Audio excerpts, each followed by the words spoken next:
In the depths of the mountainous region of Coahuila lies a hidden convent, where 27 novices and 5 nuns died under mysterious circumstances the Catholic Church has kept secret for over 2 centuries. The few documents that escaped destruction speak of walls that bled whenever death approached, and of nightly rituals where the sisters marked the stones with their own blood. In 2018, a local investigator discovered something unsettling.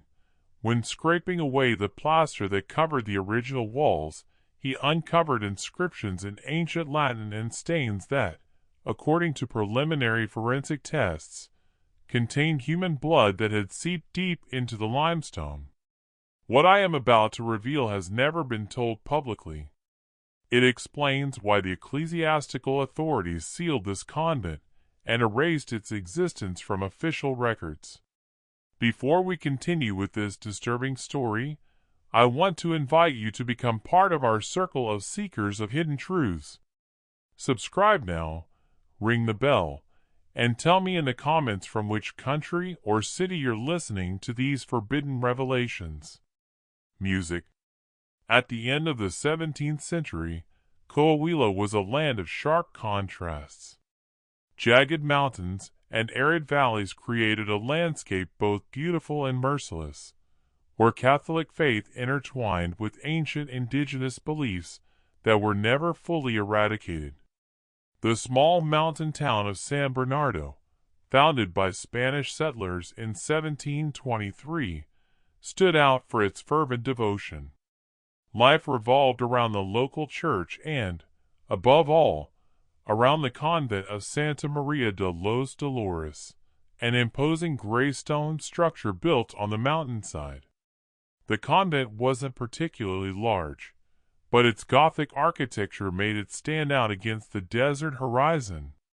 Its thick porous limestone walls, narrow tall windows that let in barely any light, and its bell tower rising like an accusatory finger toward the heavens gave it a solemn, severe aspect. The building was arranged around a central cloister with a water well that, according to local legend, never ran dry, even during the harshest droughts. The townsfolk revered the 23 nuns who lived in the convent. Most were daughters of prominent Spanish families, sent there either for education or to fulfill religious vows. Yet, unusually for the time, there were also mestiza and indigenous women who had converted to Christianity. This diversity, which might have caused tension elsewhere, was seen here as a sign of divine inclusiveness under the leadership of the Mother Superior, Sister Catalina de la Cruz.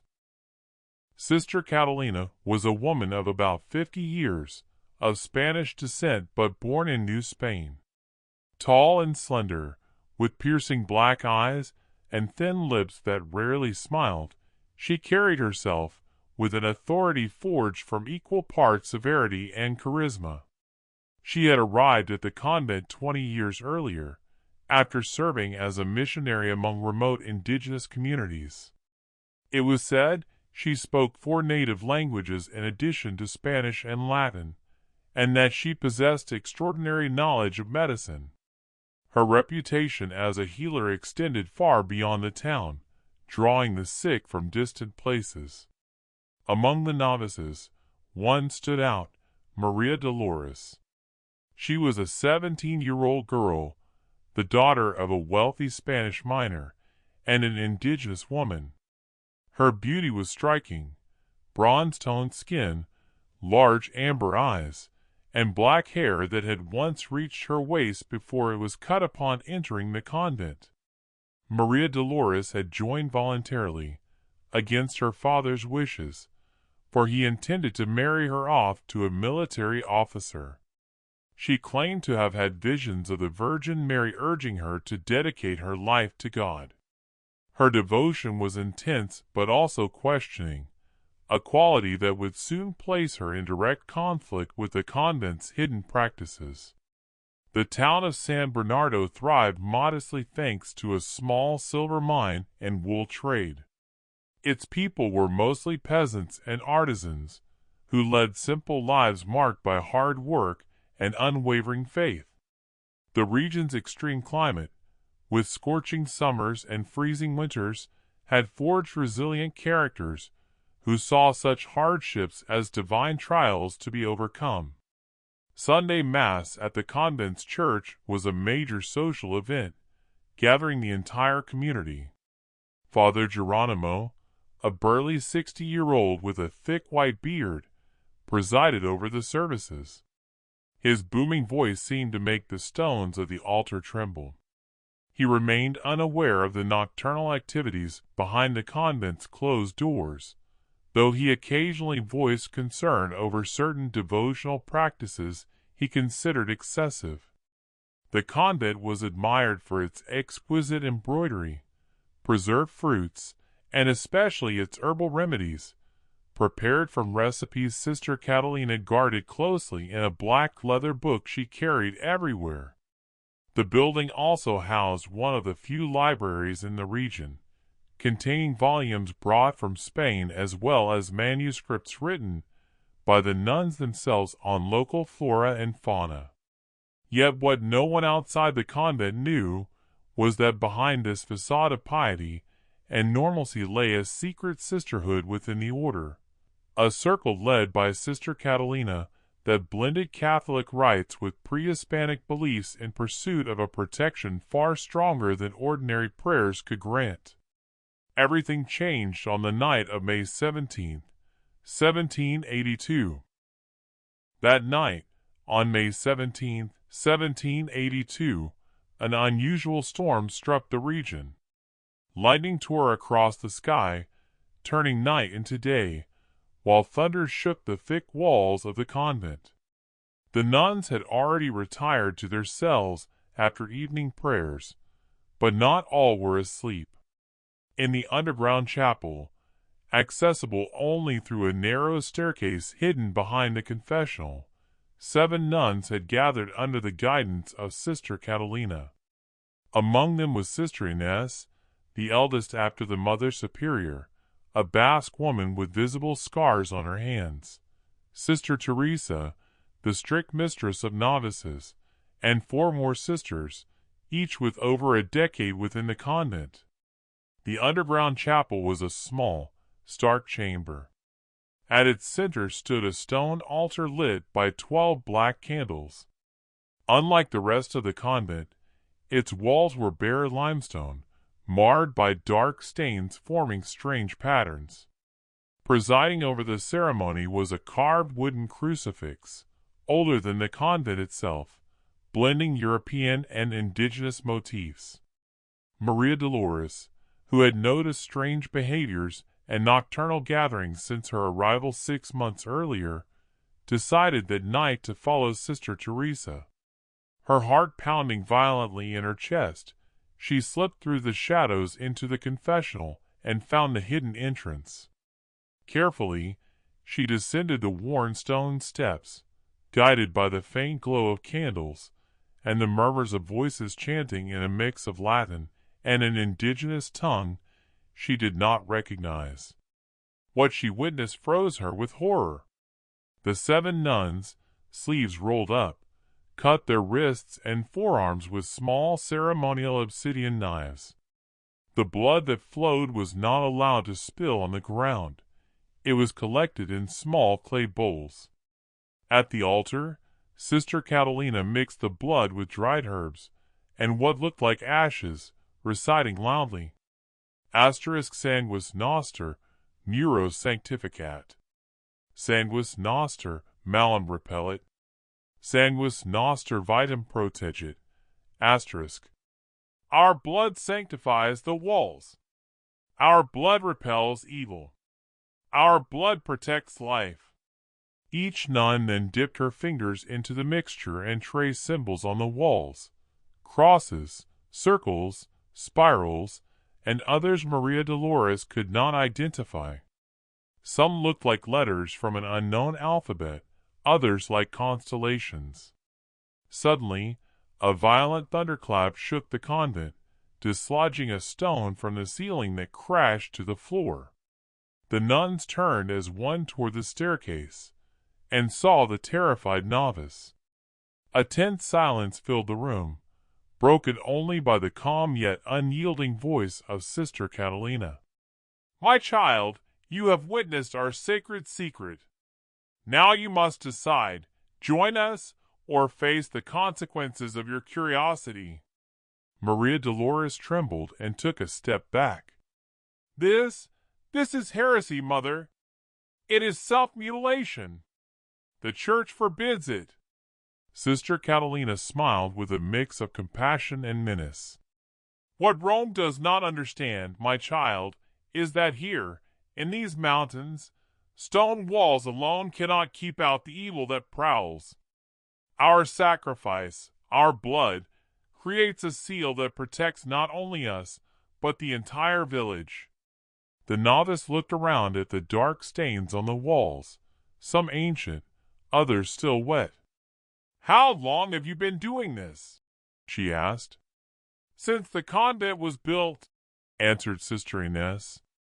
"And before that, the wise women of the native peoples performed similar rituals in sacred caves.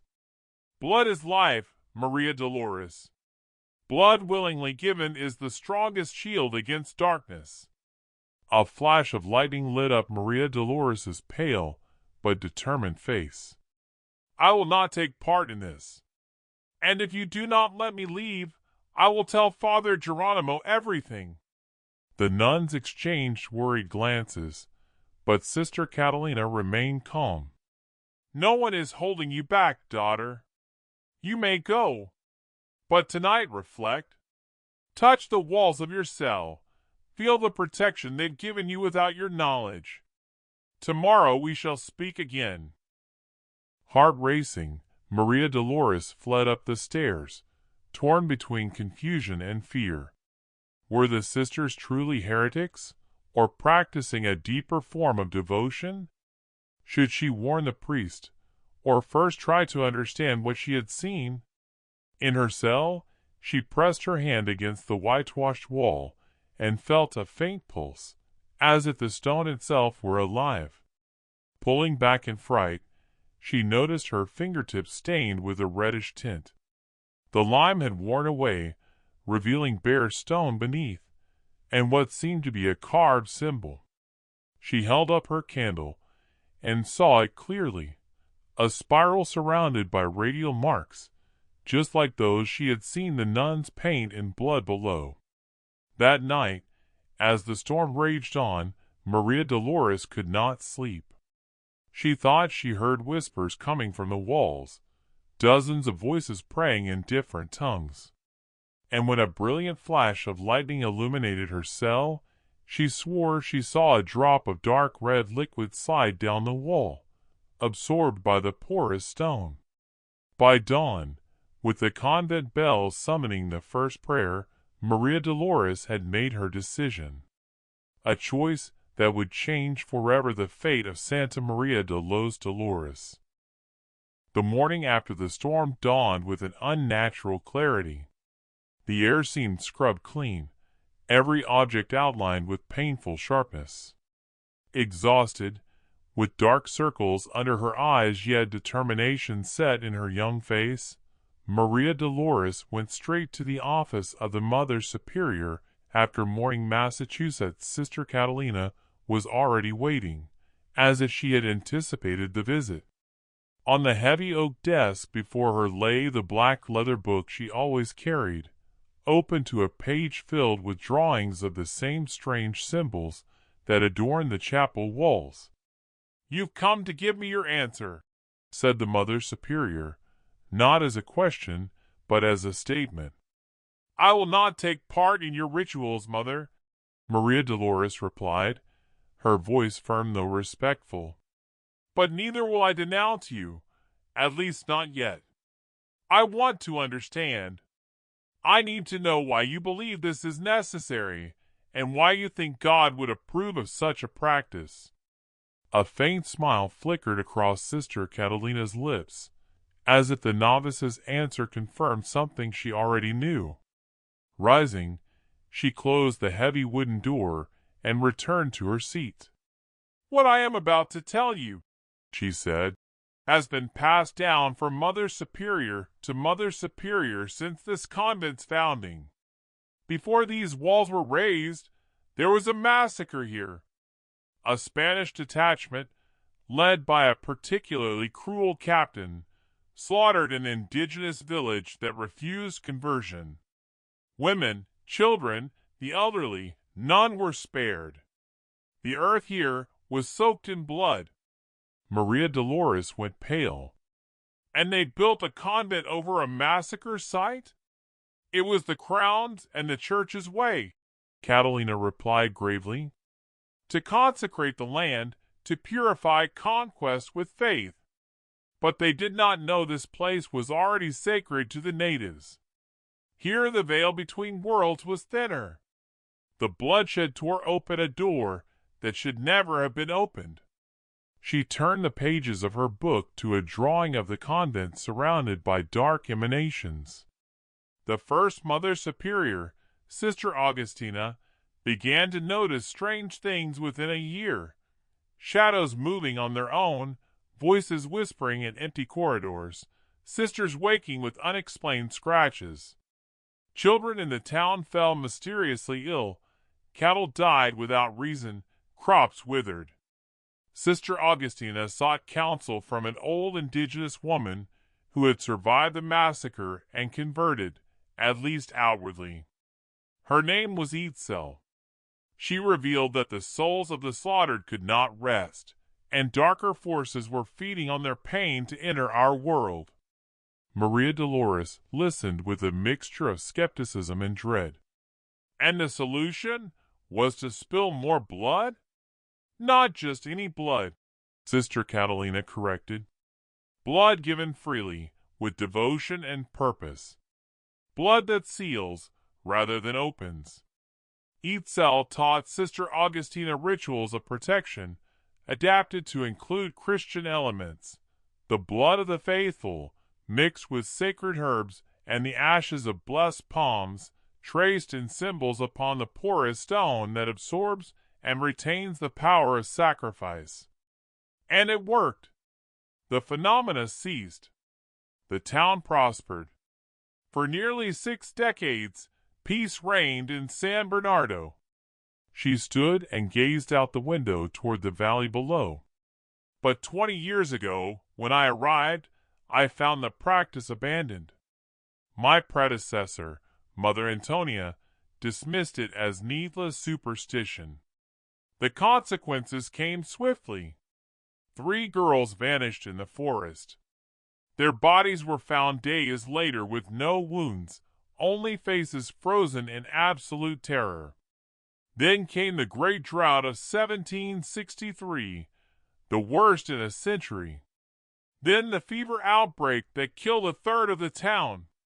And here, within these walls," her voice darkened, "5 sisters died in their cells with no illness, their eyes wide open, their hands twisted as if fending off an invisible assailant. I found the last one myself, Sister Pilar, barely 20. The night before, she had confessed to hearing voices calling her from the walls." A chill ran down Maria Dolores' spine as she recalled the whisper she too had heard the previous night. "That was when I discovered Sister Augustina's book, hidden beneath the main altar. I studied the rituals, consulted with a descendant of Itzel who still lived in the mountains, and restored the practice. The disturbances stopped. Protection returned." Maria Dolores sat silent for a long moment, processing the weight of the revelation. "Why not inform the bishop? Why keep it secret from the church?" Sister Catalina gave a bitter laugh. "Do you think the bishop in Durango would understand? That Rome would approve? They would accuse us of witchcraft and heresy, shut down the convent, scatter the sisters. And then the protection would fail. The evil contained for generations would be unleashed, not just upon San Bernardo, but across the entire region." Maria Dolores rose and walked to the door, her mind restless. She turned back one last time. I need time to think, to pray, to seek God's guidance. Take all the time you need, daughter, Catalina said softly. But remember, even now you are protected by the blood of your sisters. If you choose not to join us, at least respect our secret and the sacrifice we make for all. In the weeks that followed, Maria Dolores began to observe the convent with new eyes. Details she had once ignored now carried sinister meaning. She noticed how some of the older nuns would discreetly touch certain spots on the cloister walls as they passed, a gesture that seemed casual at first, but which she now recognized as acknowledgement, perhaps even gratitude, toward the bloody protection they believed surrounded them. She also saw how Sister Teresa, the mistress of novices, inspected the young sisters under her care, not only judging their devotion and discipline, but something else. Something Maria Dolores now suspected was related to whether they might be chosen to join the inner circle. One afternoon, while helping in the library to organize manuscripts, Maria Dolores discovered a hidden diary tucked behind a row of volumes about the lives of saints. The small book, bound in faded cloth, belonged to Sister Mariana, a novice who had left the convent 50 years earlier.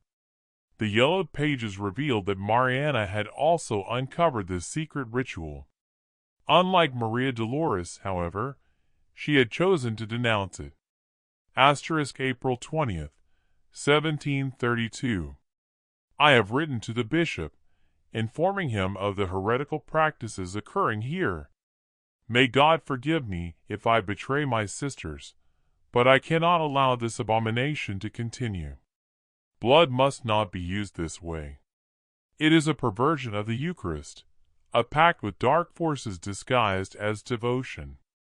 I await His Excellency's reply. The next entry, 3 weeks later, was brief and disturbing. May 12th. My letters have received no answer. Sister Catalina watches me strangely. Last night, I dreamed the walls of my cell were closing in, the hidden symbols beneath the lime glowing with their own light. I believe they know what I've done. I must leave before it is too late. The final entry, scrawled in shaky handwriting, read, May 15th. The voices will not let me sleep. They come from the walls, calling my name. They say the stone is thirsty. I have barricaded my door with my bed, but it will not matter if they come for me. If anyone finds this diary, know that the Convent of Santa Maria de los Dolores is not a holy place. It is a prison for something that must never be released. There were no more entries. Maria Dolores closed the diary with trembling hands. What had become of Sister Mariana? Had she escaped, or suffered the same fate as the other sisters Catalina had mentioned, found dead in their cells? Determined to learn more, Maria Dolores began to ask discreet questions. Most of the elder nuns avoided the subject or gave vague answers. But Sister Jacinta, an 80-year-old nearly blind nun who rarely left her cell, was more forthcoming. Mariana, the old woman whispered, savoring the name like a long-forgotten sweet. Yes, I remember her. We entered the convent together, 2 frightened girls of 15. She was always the rebellious one, always questioning. One day, she simply disappeared. The Mother Superior said she had returned to her family in Spain, but none of us believed it. No one leaves Santa Maria de los Dolores so easily.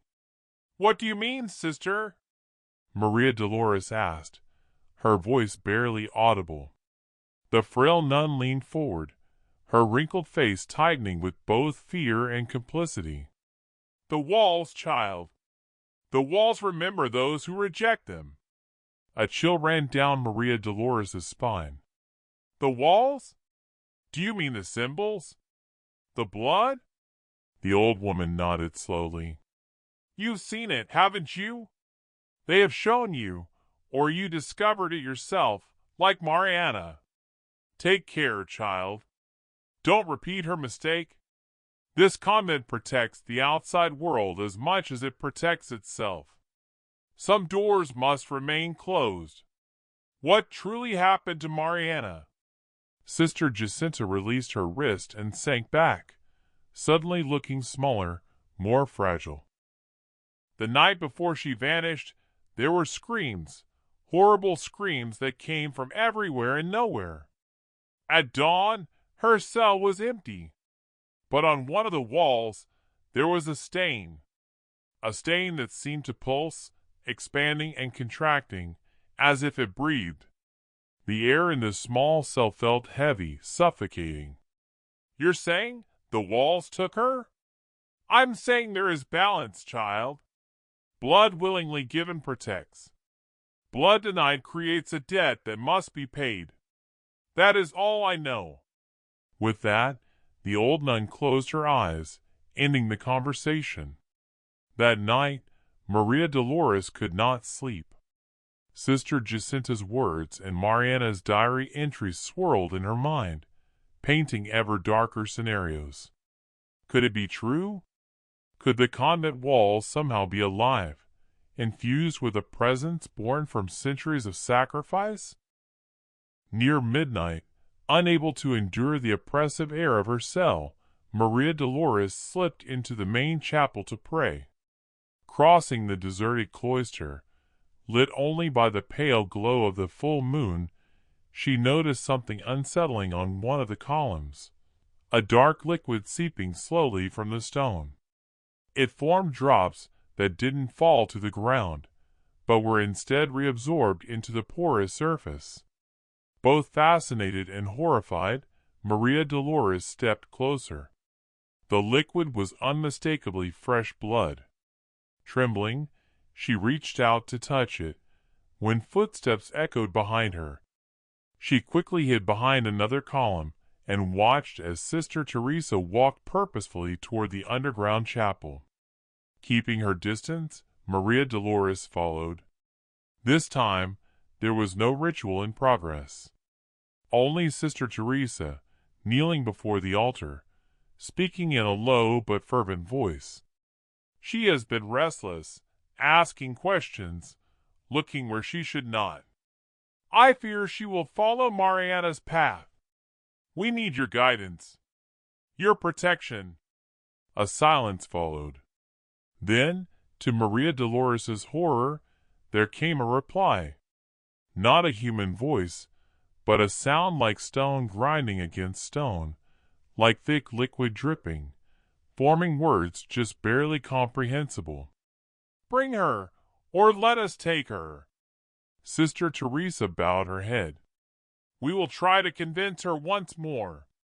But if she rejects the sisterhood, then feed. The inhuman voice rumbled back. Feed. Maria Dolores' blood ran cold. She stumbled backward in panic, knocking over a candlestick with a crash. Sister Teresa spun around. Maria Dolores, what are you doing here? The novice didn't answer. She turned and ran, fleeing up the stairs, across the cloister, and into her cell. Slamming the door, she braced it with a chair, though she knew such a gesture offered no protection against what she had just discovered. The truth was undeniable now. The convent's walls were not merely marked with blood as protection. Something lived within them, something that fed on it. And now, that entity had set its sights on her. By dawn, Maria Dolores was pale and exhausted, yet filled with a grim determination. If what dwelled inside the convent walls was real, and after what she had seen, she could no longer doubt it, then this was not devotion, as Sister Catalina tried to claim. It was something far more sinister. a pact with an entity that demanded blood. Over the next 3 days, Maria Dolores forced herself to appear calm, joining the prayers and daily chores while secretly observing. She noticed Sister Catalina and Sister Teresa whispering together when they thought no one was watching. Some novices were taken aside for private talks with the Mother Superior, returning afterward with troubled expressions. But the most disturbing changes appeared in the convent walls themselves. In certain places, reddish stains seemed fresher, more vivid. In others, the lime had flaked off, revealing ancient symbols beneath. In her own cell, where she had once seen only one carved spiral, 3 new shapes now emerged: a spiral, an inverted triangle, and what looked like a stylized eye. Her chance to investigate further came when the Mother Superior and several elder nuns departed for a meeting in Saltillo with the new auxiliary bishop. Sister Teresa was left in charge, but Maria Dolores knew she would be occupied overseeing the preparation of remedies, a task that consumed her full attention.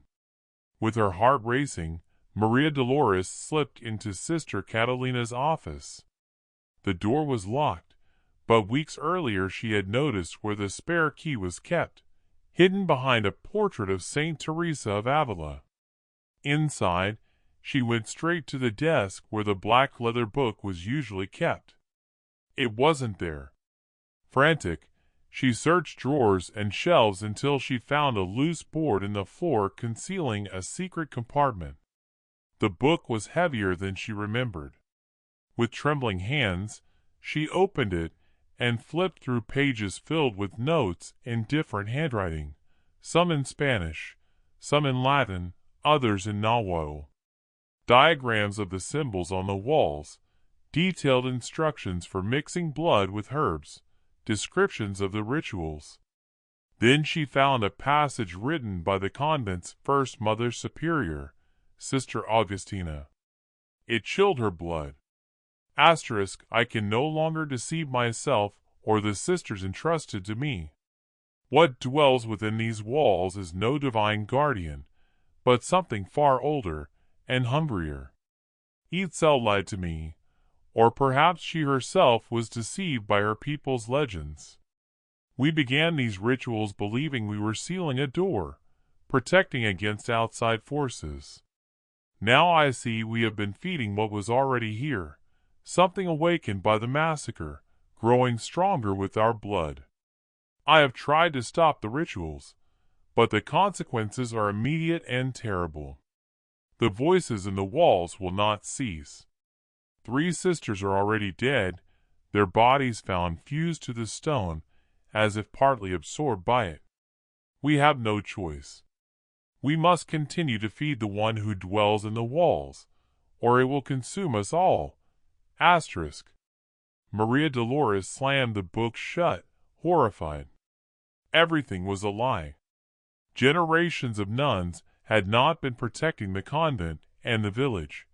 They had been prisoners of a cycle of terror, offering blood to appease an ancient entity feeding within the walls.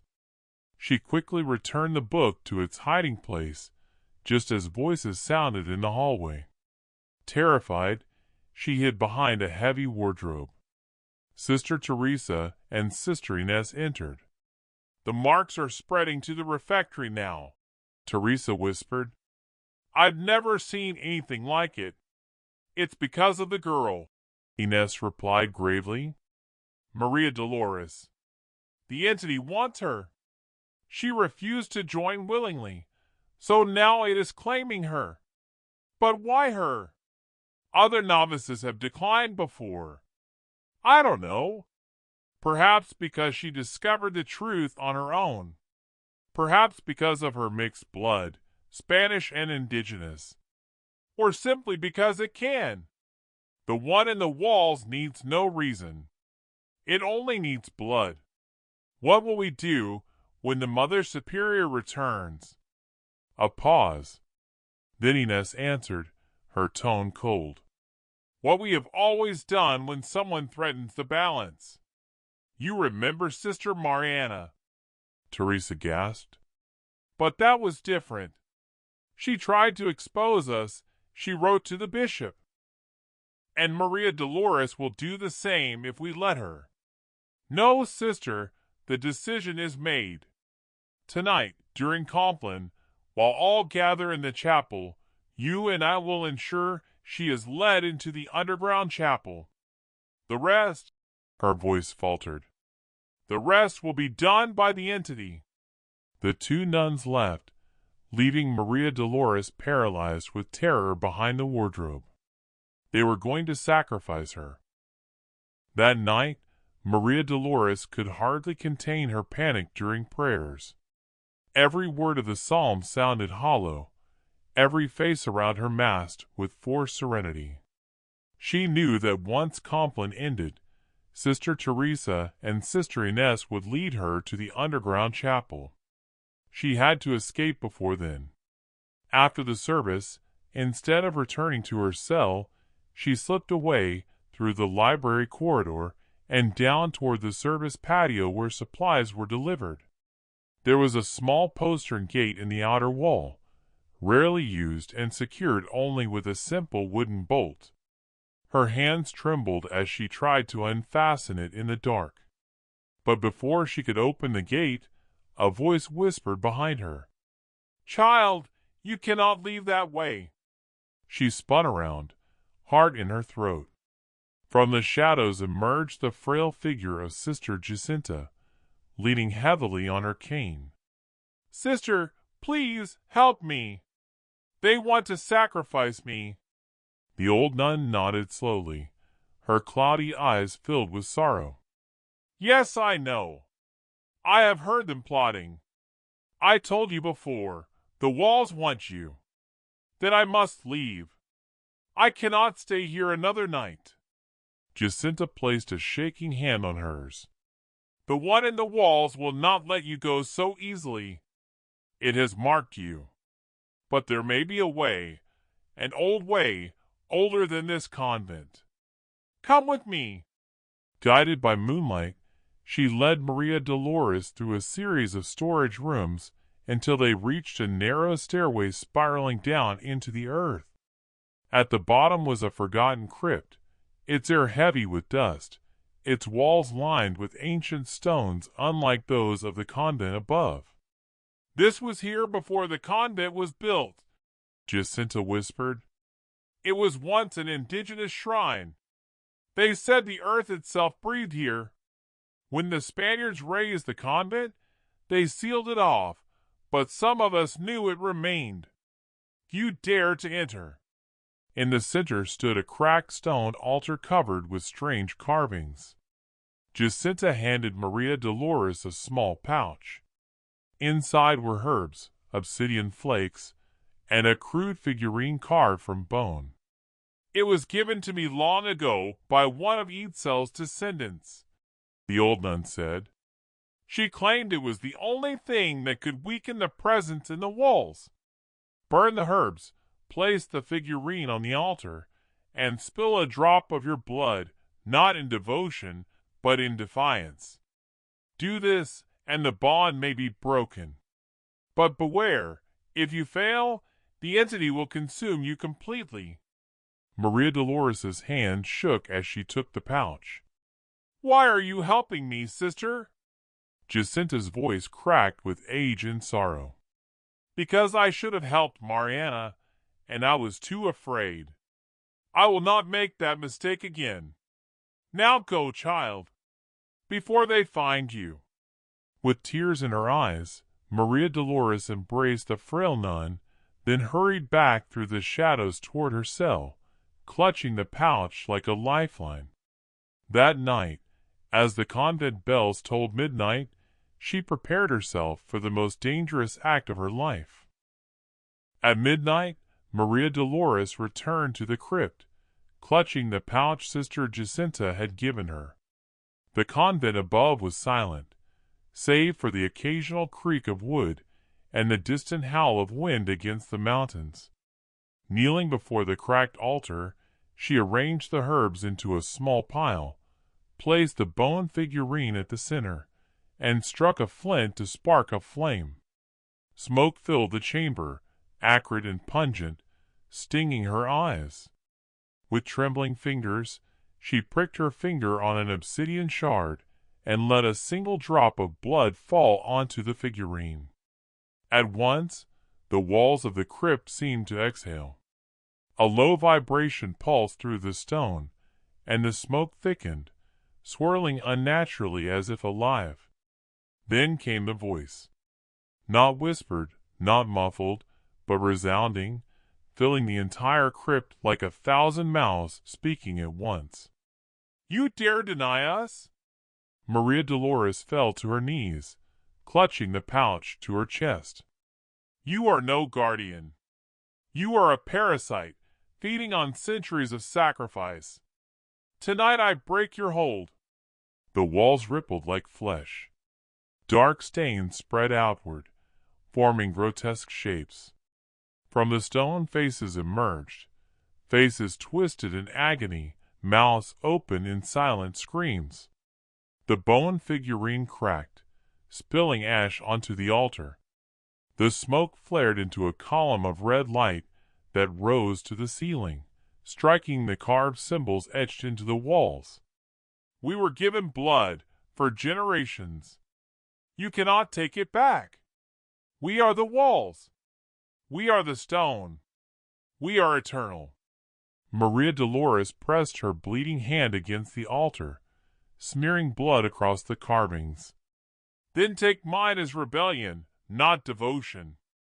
The crypt shook violently, dust raining from the ceiling.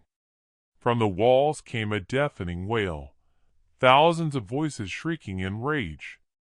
The spirals and symbols glowed brightly, then began to fracture, pieces of stone splitting and falling away. For a moment, Maria Dolores thought she had succeeded. But then, from the largest crack in the wall, something began to emerge.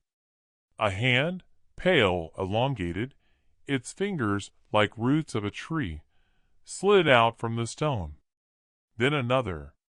The entity itself was breaking free. Terrified, Maria Dolores stumbled backward. The figurine shattered completely, and the smoke extinguished with a hiss. The crypt was left in suffocating darkness, broken only by the faint glow of the cracks widening across the walls. And then, in the pitch-black silence, she heard it. Her own name, whispered by a chorus of voices from every direction. Maria Dolores. The entity had awakened. Maria Dolores ran up the narrow stairway from the crypt, her candle long extinguished, guided only by instinct, and the faint moonlight seeping through the cracks above. Behind her, the walls groaned and shuddered, as if the entire convent were alive, writhing in anger at her defiance. A foul stench filled the passage, thick and suffocating, forcing her to cover her mouth with her sleeve. She burst into the service patio, gasping for breath. But she was not alone. Waiting for her were Sister Teresa, Sister Ines, and 2 other nuns from the inner circle. Each held a candle, their faces pale but resolute. "You shouldn't have done that, child," Sister Teresa said, her voice trembling with both fury and fear.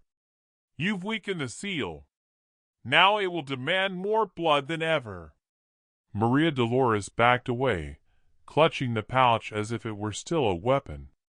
"No, I saw the truth. You've been feeding it for generations, pretending it was protection. You're not saving this convent. You're enslaving yourselves to a monster." Sister Ines stepped forward, her expression cold and unyielding. "And what would you have us do? Let it loose upon the town? Upon all of Coahuila? Better that we sacrifice a few than condemn everyone. You call that sacrifice?" Maria Dolores spat.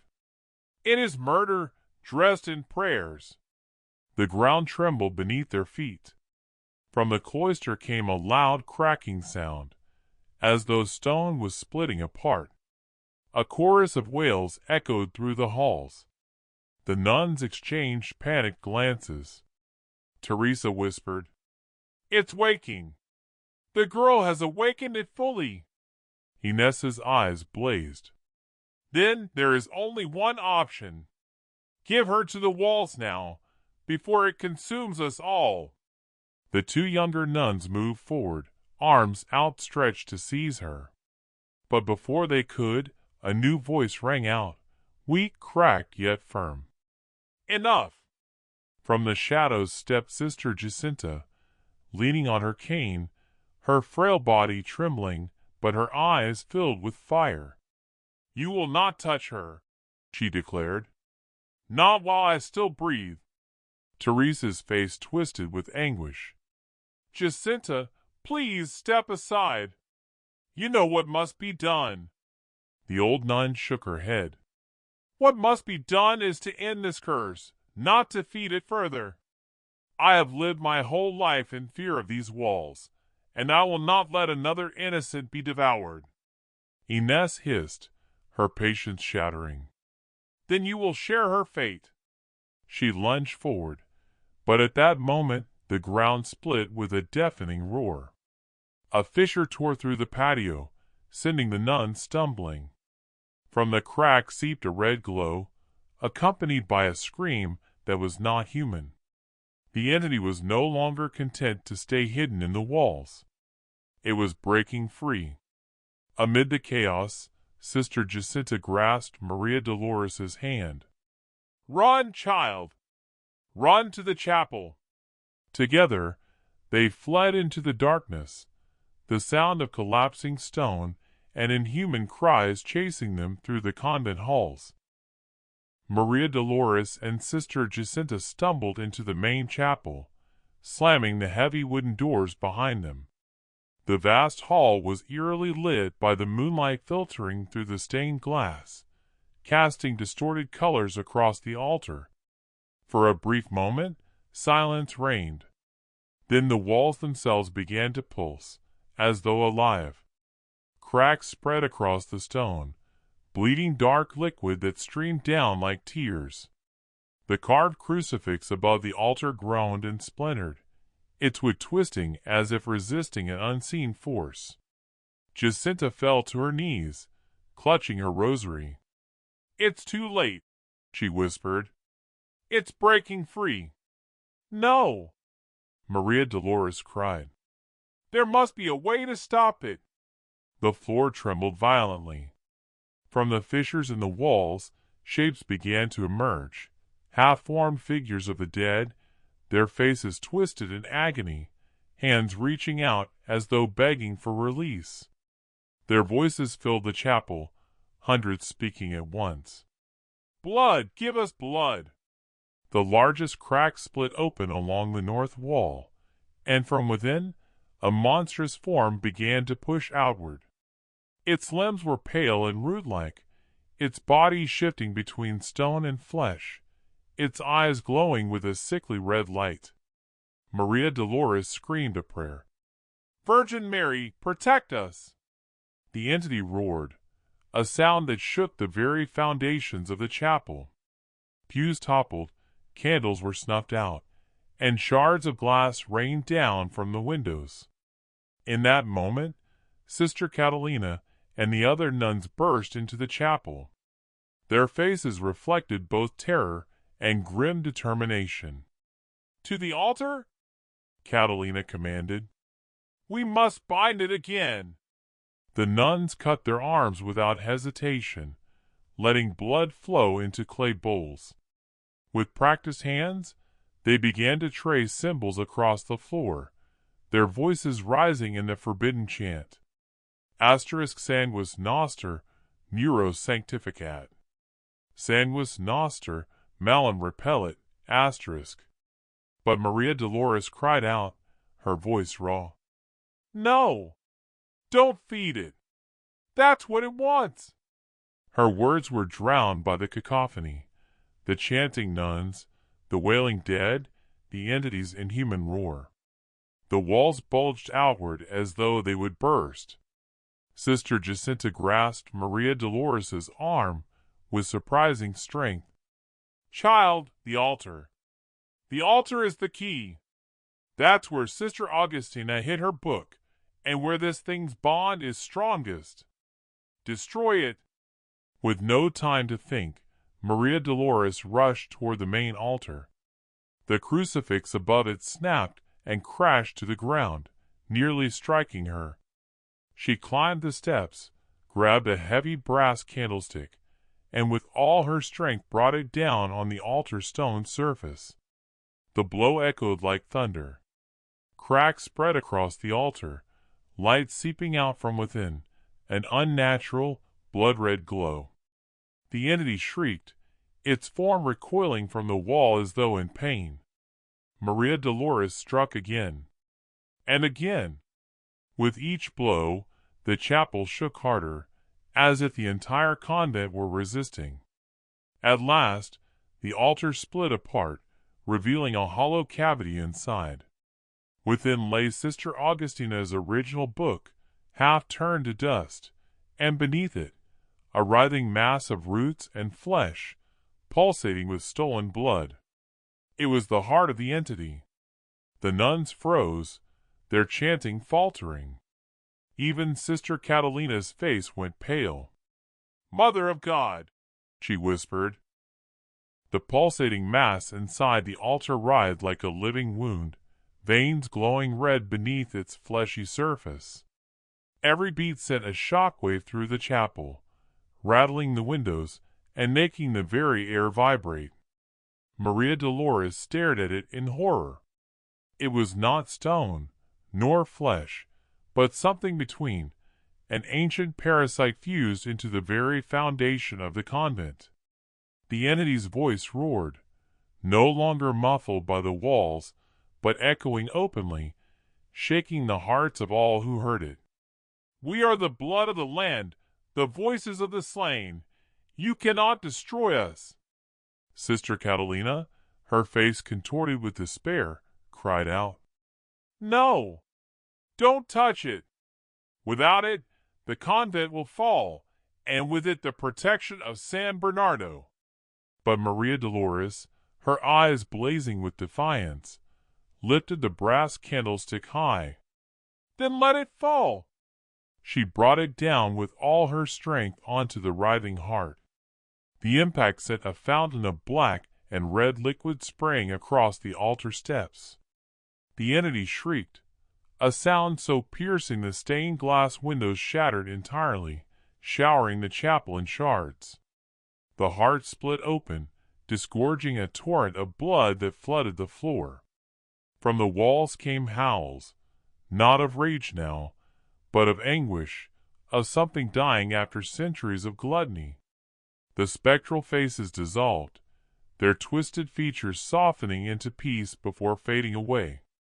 The monstrous form clawing its way out of the wall recoiled, its limbs turning brittle, crumbling into dust. But the convent itself began to collapse. Stones split, beams cracked, the very foundation groaned as though centuries of tension were suddenly released. Sister Jacinta cried out above the chaos, "Run, child! The curse is breaking, but the walls will not stand." Maria Dolores leapt from the altar steps, splashing through the rising flood of blood. She grasped Jacinta's frail hand, pulling her toward the great doors. Behind them, Sister Catalina and the remaining nuns continued to chant desperately, trying to rebind what could no longer be bound. Catalina's eyes met Maria Dolores's one last time, filled not with anger, but with sorrow. "Go!" she shouted. "If even one survives, let it be you." Then the roof gave way with a thunderous crash. Dust and fire filled the chapel as Maria Dolores and Jacinta pushed through the heavy doors, stumbling into the cold night. They turned back just in time to see the convent of Santa Maria de los Dolores collapse in upon itself, swallowed by fire, dust, and a final echoing scream that faded into silence. The entity was gone, but so was the convent. When dawn came, the villagers of San Bernardo rushed toward the mountain, drawn by the smoke and thunder that had shaken their homes during the night. What they found was a scene of devastation. Where the Convent of Santa María de los Dolores had once stood proudly, there remained only a heap of smoldering ruins. The bell tower lay shattered across the slope, its bronze bell cracked and silent. The cloister was reduced to rubble. No trace of the nuns was ever found. Only two survivors emerged from the destruction, María Dolores and Sister Jacinta. The villagers carried them down, terrified yet relieved to see human life spared. In the days that followed, rumors spread quickly. Some said lightning had struck the convent, igniting a fire that consumed everything. Others whispered of divine punishment, claiming God himself had erased a nest of heresy. María Dolores never revealed the full truth.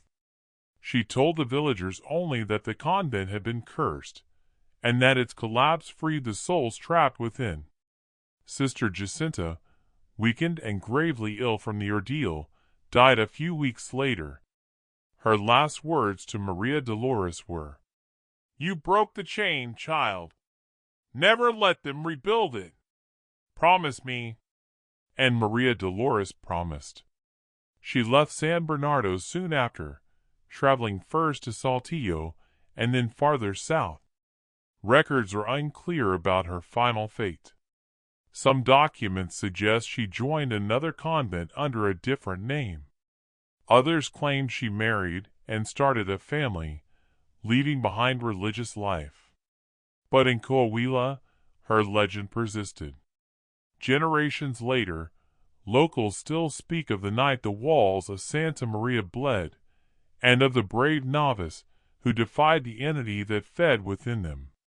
Even today, hikers who wander too close to the ruins report strange sensations, whispers in forgotten languages, a faint metallic taste in the air, and sometimes, if they dare to touch the surviving stones, the chilling impression that the rock itself is pulsing like a heart that